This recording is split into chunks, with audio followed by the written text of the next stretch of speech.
राधे राधे। श्लोक 27। जातस्य हि ध्रुवो मृत्युभूर्वः जन्मः मृतस्य च तस्माद् परिहारेस्य न त्वं शोचितुमर्हसि।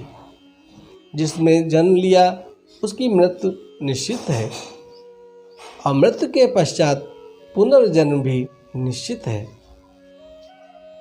तात्पर्य, भगवान यहाँ पर अर्जुन को इस जीवन मरण के चक्र को समझा रहे हैं और उन्हें ये बता रहे हैं कि जिस वस्तु ने भी जन्म लिया उसका विनष्ट होना निश्चित है और जो विनष्ट हो रहा है उसका पुनर्जन्म होना भी सुनिश्चित है। हे अर्जुन, जब ये सब चक्र चलना ही है तो तुम्हें शोक करने की आवश्यकता नहीं है। तात्पर्य यह है कि मनुष्य को अपने कर्मों के अनुसार जन्म ग्रहण करना होता है और एक कर्म अवधि समाप्त होने पर उसे मरना भी होता है जिससे वह दूसरा जन्म ले सके। इस प्रकार मुक्ति प्राप्त किए बिना ही जन्म मृत्यु का यह चक्र चलता रहता है। जन्म मरण के इस चक्र से वृथा हत्या, वध तथा युद्ध समर्थन नहीं होता, किंतु मानव समाज में शांति तथा व्यवस्था बनाए रखने के लिए हिंसा तथा युद्ध अपरिहार्य है। कुरुक्षेत्र का युद्ध भगवान की इच्छा के अनुसार हो रहा है और सत्य के लिए युद्ध करना क्षत्रिय का धर्म है। भगवान यहाँ पर अर्जुन को उसके क्षत्रिय होने का एहसास दिलाते हैं और उसे कहते हैं कि धर्म के लिए युद्ध करना तुम्हारे लिए कोई गलत नहीं है। तुम क्षत्रिय हो, तुम धर्म की स्थापना के लिए युद्ध करो। अपने कर्तव्य का पालन करते हुए स्वजनों की मृत्यु से भयभीत या शोकाकुल क्यों होते हो तुम? वह विधि कानून को भंग नहीं करना चाहता था, क्योंकि ऐसा करने पर उसे उन पाप कर्मों के फल भोगने पड़ेंगे जिनसे वह अत्यंत भयभीत था। अपने कर्तव्यों का पालन करते हुए स्वजनों की मृत्यु को रोक नहीं सकता और यदि वह अनुचित कर्तव्य पथ का चुनाव करे तो उसे नीचे गिरना होगा।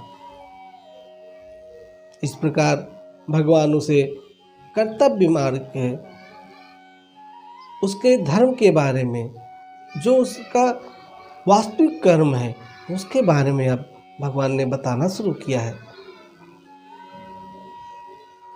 श्लोक 28। अव्यक्तादीनम भूतान व्यक्तमधानि भारत अव्यक्ति निधन्यानित्य तत्र का परिदेवना। सारे जीव प्रारंभ में अव्यक्त रहते हैं, मध्य अवस्था में व्यक्त होते हैं और विनष्ट होने पर पुनः अव्यक्त हो जाते हैं। अतः शोक करने की क्या आवश्यकता है? तात्पर्य, यह स्वीकार करते हुए कि दो प्रकार के दार्शनिक हैं। एक तो वे जो आत्मा के अस्तित्व को मानते हैं और दूसरे वे जो आत्मा के अस्तित्व को नहीं मानते। कहा जा सकता है कि किसी भी दशा में शोक करने का कोई औचित्य नहीं है, कोई कारण ही नहीं है। आत्मा के अस्तित्व को न मानने वालों को वेदांतवादी नास्तिक कहते हैं। यदि हम तर्क के लिए इस सिद्धांत को मान भी लें तो भी शोक करने की कोई आवश्यकता नहीं, कोई कारण ही नहीं कि हम इस विषय पर भी शोक करें। आत्मा के पृथक अस्तित्व से भिन्न सारे भौतिक तत्व सृष्टि के पूर्व अदृश्य रहते हैं। इस अदृश्य रहने को सूक्ष्म अवस्था से ही दृश्य अवस्था आती है। जिस प्रकार आकाश से वायु उत्पन्न होती है और वायु से अग्नि, अग्नि से जल और जल से पृथ्वी उत्पन्न होती है, उसी भांति पृथ्वी से अनेक प्रकार के पदार्थ प्रकट होते हैं। यथा एक विशाल गगनचुंबी महल पृथ्वी से ही प्रकट होता है। जब इसे ध्वस्त कर दिया जाता है तो वह अदृश्य हो जाता है और अनंतः परमाणु रूप में बना रहता है। शक्ति संरक्षण का नियम बना रहता है, किंतु कालक्रम से वस्तुएं प्रकट तथा अप्रकट होती रहती हैं। अंतर इतना ही है, प्रकट होने या अप्रकट होने पर शोक करने का कोई कारण नहीं है।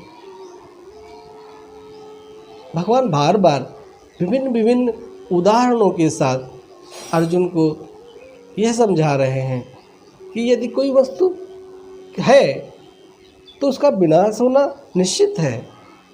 जिसने जन्म लिया उसका मृत्यु निश्चित है, तुम्हें शोक करने की आवश्यकता नहीं है। यहाँ तक कि अप्रकट अवस्था में वस्तुएं समाप्त नहीं होती। प्रारंभिक तथा अंतिम दोनों अवस्थाओं में ही सारे तत्व अप्रकट रहते हैं, केवल मध्य में वे प्रकट होते हैं और इस तरह इससे कोई वास्तविक अंतर नहीं पड़ता। यदि हम भगवद गीता के इस वैदिक निष्कर्ष को मानते हैं कि ये भौतिक शरीर कालक्रम में नाशवान है, अंतवंत इमे देहा, किंतु आत्मा शाश्वत है,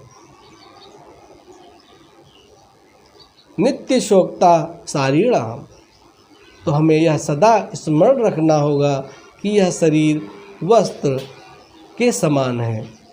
अतः वस्त्र परिवर्तन होने पर शोक नहीं करना चाहिए। उसके जब हम अपने वस्त्र बदल देते हैं तो हम शोक नहीं करते। उसी तरीके से हम आत्मा की भी तुलना भौतिक शरीर का कोई यथार्थ अस्तित्व नहीं होता, इस प्रकार भी कर सकते हैं।